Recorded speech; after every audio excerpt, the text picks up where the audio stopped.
Hello, and welcome to probably the last part of the technical writing unit that I've come up with for my high school level engineering class. So, we've talked about different technical documents, going through how to write them, kind of the reason for writing them, and where you see them in industry. And for this last part, I just want to go over basic resume and cover letter guidelines and structure and how they differ a little bit in industry compared to other fields. So I'm aware that Mr. Khan has sent you guys a nice little list that you should be able to see here of resources pertaining to resumes, cover letters, how to write them, certain action words you want to use in them, tips. There's a sample resume here, how to evaluate one, etc., etc.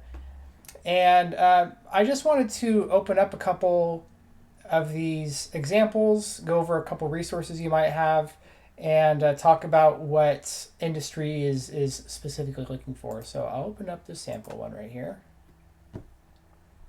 I'm not sure where exactly he got it from.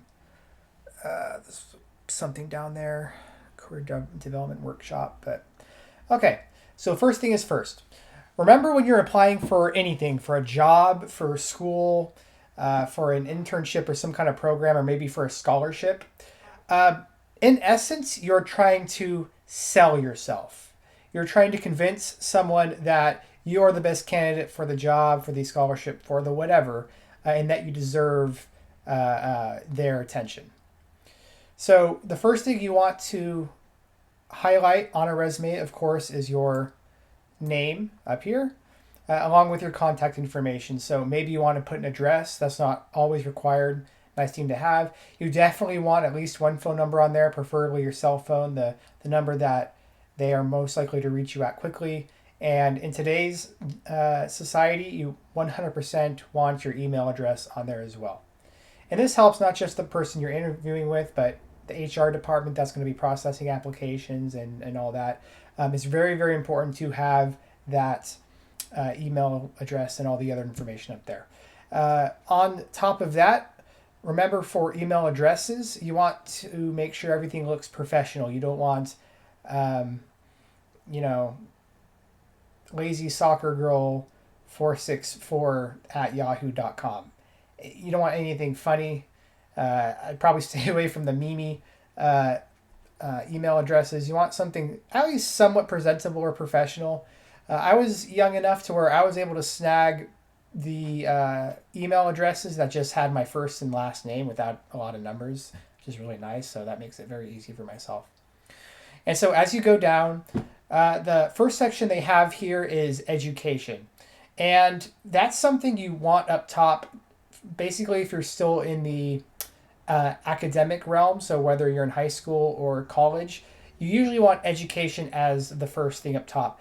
Now, some resumes in some places recommend that you put an objective up top. That's not a personal favorite of mine. If you are sending your resume somewhere to be evaluated in order to receive an interview or something like that, it's implied that you know what you're applying for. It's implied that they know what you're applying for. So an objective, I just don't see as too necessary, and I've always been fine with that one. That being said, keep in mind there is no perfect resume, no perfect cover letter. There's a bunch of different ways you can structure them. There's no right answer. It just depends on preference and who you're applying to. Remember, back to the tech writing stuff. Depends on your audience, depends on what you're applying for. So we have our education. In this case, the student lists their high school. If they're in some kind of special track or academy, for instance, you guys are in the engineering academy, that's a very good thing to place right here. And then you always want to put your when you did graduate from that educational institution. And if you haven't done so yet, which you guys definitely haven't, you want to put an estimated time you are expected to graduate. It's usually going to be summer of 2023 or something like that. So you want to make sure that's stated. It is illegal for people requesting interviews and that within the application process to ask for your age.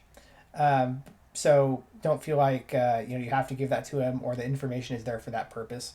It's just to let them know how far along you are in your schooling And so how much knowledge you might have, how much world experience you might have, and stuff like that. Okay, so education I would put is the very top. And for schools and for industry, especially coming out of industry, fresh out of school and going into industry, your education is highlighted. Now, one other thing I will highlight with education is is GPA. So you typically want to put GPA with the education. In this particular resume, they have it under achievements, which is fine if you have an achievements um, little section. Not totally required. And I can get more into that later, but you at least want your GPA listed on there somewhere if it's above a certain number. And people differ on their opinions on what that number is. The one I've heard floating around the most is, at least for college, anything above a 3.0, I would put down. Maybe even like a 3.5. 3.5 is pretty good, especially for an engineering major, let me tell you. So anything below a 3.0, I wouldn't put it. People usually aren't going to ask you for your GPA unless it's for a more academic type of opportunity. And I wouldn't put it if it's under that. You're totally fine. Now, the good news is at some point, people don't care about your GPA. So let's say you graduate high school, you get a job, work for a few years, and then you find a job elsewhere. 3 years after high school, probably not going to care about your GPA so much. Or college, you graduate college, you get your first job, your first career type job, go into the field for a few years. No one really cares about your GPA anymore because it was so far in the past. Okay, at that point, the most important thing, and this is a great segue into the next section, the most important thing that people want to see on your resume for industry is your experience. What practical experience do you have that can help you be very successful at whatever you're applying to do? Or are you qualified or worthy to receive some kind of aid or scholarship? So work experience is the next thing I would put down here. And work experience, you want to put, generally, you want to put it in chronological order. So your most recent experience and then working your way down. Now, some people differentiate between general work experience and industry specific work experience. Let me explain. So what some people do is right under education, they start with industry experience. And they will talk about the work experience they have that directly relates to the position or whatever they're trying to apply for. It's directed. They're directly correlative. And that way they know you have some experience in the work you're trying to do, so you're not just going to be floundering around or needing to learn everything on day one. So some people put industry experience and list it out there. And then right below that, if they have any other semi-relative or not really relative work experience, maybe you were a cashier at McDonald's or something, and it's not totally related to welding, they would put that there in a different section. That's one way you can do it. Some people just throw it all together, kind of like here. And with work experience, some people don't use the word work as well because you want to put anything, not just jobs you've had, but any kind of project experience, any kind of action or program you've been in. You want to put any kind of experience that either helped you to get more educated or to get a more hands-on approach about the subject material, or any kind of job where you just learned about, of course, the technical nature of what you're going into, or just general job skills in general. It's a lot more desirable to employers that you've had some kind of job experience more so than your education. So if employers had a difference or had a choice between hiring someone with a lot of experience and a little education, or did okay grade wise, and someone that did wonderfully grade wise and have no experience, they're more likely to go with the person that has more experience. Experience is very, very valuable. You can be as book smart as possible, but knowing something and practically knowing how to apply it are two very different things. And in industry, knowing how to apply them is vastly more important because it's more about doing than knowing. You got to know how to do stuff. Or if you don't know how to do something, you have to know how to learn how to do something. You have to know how to figure it out in time, so you're able to actually perform certain tasks and stuff. Okay, and as someone noted here, volunteer work is wonderful. Again, it's a great way, or it's a great thing to add in there. It counts as work experience, and what differentiates volunteer work from the other types of work that you've seen is it shows more initiative. It shows that without a lot of tangential incentive, without pay or something like that, you've gone out of your way to perform some kind of service for another person or a group, which shows drive, which of course organizations and whoever like to see that as well. So good. Then the section under that is kind of up to you. This person here has an achievements one, and that's pretty good. If you want to highlight certain awards you've received, maybe you got honor roll, maybe you've gotten scholarships before, maybe you've won a contest like a essay contest or like a project contest, something like that. I got three first place medals at the Science Olympiad. That's the kind of stuff you want to list in the achievements. Now, one thing that I would put above the achievements that's probably a little more important when it comes to industry is this section up here, relevant skills. This kind of goes back to the work experience section, where employers want to know what you can do. They want to know what experiences you've had, and they want to know what you learned and what you were able to accomplish with the skills you have in those experiences. So for anything, post high school, post college, you're definitely going to want to list out different software you're familiar with. So Autodesk Inventor should be number one on your list. You should definitely have Autodesk Inventor, and then depending on what you're applying for, maybe specify it's a 3D modeling software or whatever. But if it's industry, they'll know what it is. But definitely that should be number one at the top. You can do the Google suite of tools, so Google Docs and Sheets and slides and stuff like that. Before Google was popular and was widely or not as widely used, Microsoft was pretty much the only thing you could list on there. So the Microsoft Office, where you have Microsoft Word, Microsoft Excel, PowerPoint, Access, Outlook. Outlook is just the email portion, so kind of like Gmail, but a little more functionality. So if you know Windows, that's fantastic. It's pretty much the same as the Google stuff, except it has more capabilities. It's able to do a little bit more. It's definitely a better product. It's just not free. But Google Suites, Windows, Office, if you want to put that stuff down, wonderful. It again shows that you have familiarity with that software and that you're able to use it. So any technical skills, if you know how to solder, any soldering experience or programming experience, coding experience, anything, I don't know if you've done any low game design, anything that could, especially in the technical nature, that can be applied to your work, your future work or further education, like in college, wonderful to put there. And that's why they have interests there as well. It's nice and cool to put something like, oh, I have an interest in music.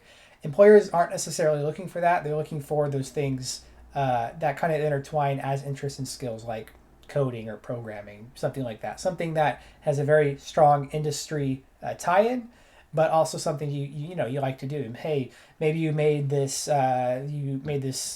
program to help you do something quicker on the computer. Or maybe you made this low-level game. Wonderful things to highlight. Wonderful things to talk about in an interview.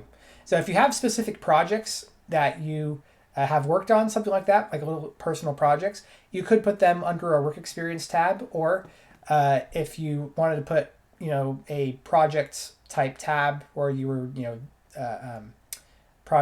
projects in your experiences through school or other internships or whatever, wonderful. It's all good. Just remember, with all of this work experience and projects stuff, that you highlight your position as well. You want to highlight your position, which kind of gives them an introduction to what kind of work you did, and then of course, how long you were actually there. And this resume does a good job at outlining that you need to write down the tasks or the responsibilities that were tied with the position you held. So good. Um, the last thing for me to reference on this resume are the references. Um, references, they're good to have. You definitely should have some on hand. I don't know if I would put them on a resume personally. A resume typically, again, rule of thumb, but it's not perfect or it's not absolute. You don't want to be anything longer than a page. The general rule is 10 years per page. So if you have 10 years of experience doing something, then you get one page for your resume. You want to fit everything on that one page. Oftentimes, and you probably went over this in your English portion, but oftentimes people don't read every single word, every single line in your resume. They scan it and they're looking for specific words, specific pieces of experience you've had to see if you even qualify and are worth pursuing or worth interviewing. So you want to save as much space as possible to include the most important things. So references you don't really quite need on there. Oftentimes you can attach them in a separate sheet, or maybe at the bottom of a resume you can say references available upon request. That's a very common phrase to write kind of at the bottom of a resume. And that way you don't waste the space and you don't give out people's personal information unless it's asked for whoever is interested in you. Okay. And so, okay, that's pretty good. And what I'm going to do is I'll go back here and onto cover letters. And I'll go to the outline here. Let's see how this is. Okay. So as you've probably went over, the point of a cover letter is to basically give a brief introduction to yourself and more directly try to convince the person that's reading the letter of why you are a good candidate for whatever you are applying for. So it seems like they do a pretty good job at outlining a cover letter here. Paragraph 1, you have about 20 seconds to spark the interest of the reader. And that goes back to what I was saying about scanning. People aren't necessarily going to read the whole thing, as bad as that sounds, but that's just the way things are. People don't have time to read 100 cover letters and stuff like that. So the first paragraph serves to get readers excited. And the way I was instructed to make cover letters is you kind of want a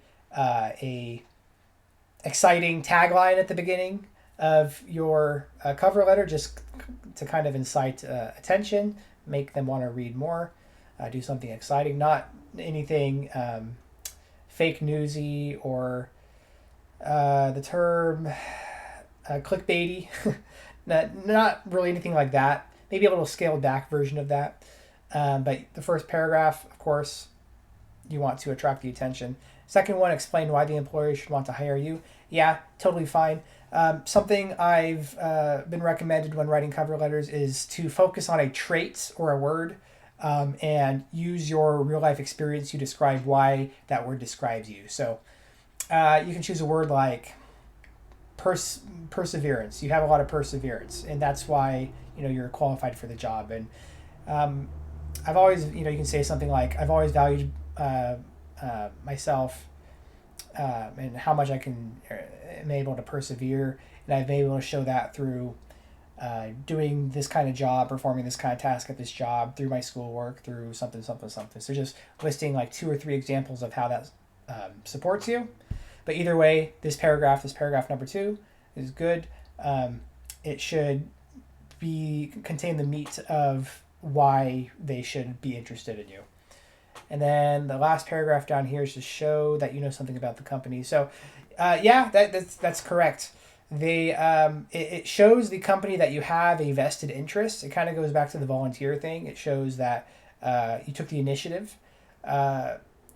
Same deal with figuring out information about a company. So talking about how, maybe how great the cash flow of the company is, how much it's grown. Growth is a very popular word to throw around. You might want to use the word growth. I've seen the company has grown this much in the last, couple of years according to your annual reports. It's a very successful company. Sounds like a company I want to look for or work for, and blah, blah, blah. So something to think about there. And all that information is usually readily available on their website. If not, you can Google it. Something will come up, I promise you. You just want to talk about the good stuff. You don't want to talk about any potentially embarrassing situations for the company, like maybe a steady state of decline, unless you want to try to sell yourself on that, like, ooh, I can turn this company around, something like that. You want to generally try to focus on the positive. So, and that's going to be it for the general outlines I'm seeing here. I will, I guess, close just by saying that there are a bunch of resources you can always find pertaining to how to write resumes and cover letters. So when you inevitably have to write these things, and in theory you should have already done so this week and last week for English, there's a ton of resources out here. And these are all wonderful resources compiled by Mr. Khan. I went back to my alma mater. I went back to Cal Poly. And Cal Poly has a career center. And they have a bunch of information on here. And more specifically, they have a ton of resume and cover letter resources. So they have a bunch of sample resumes right here, all having to do with different sectors right here, College of Engineering. So they, oh, look at all those. Incredible. One for each engineering discipline. Here's industrial engineering, which was myself. This guy is not as qualified as I am, of course. Okay. And let's see, let me go back. Okay, so sample resumes. They have a bunch of sample cover letters as well. They have a guide on how to write cover letters. They have a nice sample right here. Cover letter is an actual letter, so you want to address it as such. You want your address, like your mailing address right here and the date. You're actually addressing someone, a specific HR manager or something like that, or a company, so you name that or place that there. Here you go, very nice. And keep in mind, these guys right here are more oriented for college students, but you can totally use these for yourself. Just don't be too intimidated if they seem a little complex. Some video resources here, standout resumes, email etiquette, that's a good one, etc., good. And then they have scannable resume guide. So earlier I was saying that people oftentimes just scan your resume, maybe at the top, and decide if they want to read past the first couple lines. Right here, tips for maximizing scannability. So how to write your resume in a way that will make people scanning your resume more likely to read the rest of it or call you back. So good stuff right there. So, and that's just one school. That's just Cal Poly and SLO. I'm sure a bunch of schools, a bunch of different organizations have resources like this that will help you write resumes and cover letters and whatever.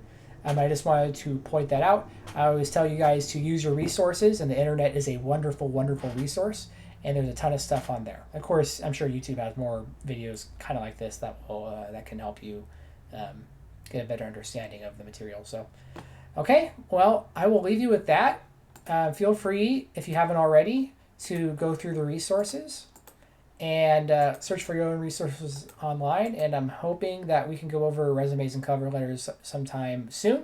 I'd like to see what you guys have come up with. And what's beautiful about these is these are legit. These are real. These are real resumes. These are real cover letters that you can use and send over to an organization or fill out a scholarship or something like that.